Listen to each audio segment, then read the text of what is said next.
Hey guys, so what I'm going to be doing here is a little filler video for right now while I'm working on some more content.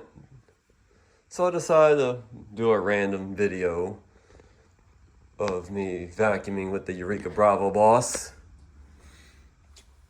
Ain't nothing exciting, just me vacuuming with this old vintage Bravo boss. And I've gotten this vacuum a while back from an eBay find.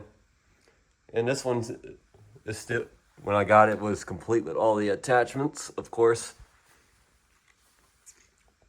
So before I turn this thing on, I just want to make something clear that this thing is very loud. Even though it's been serviced, this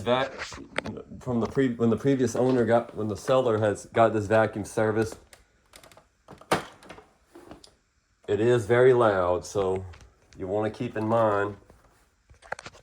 I highly recommend you to turn down your volume.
All right. Hope you enjoyed that video, and thanks for watching.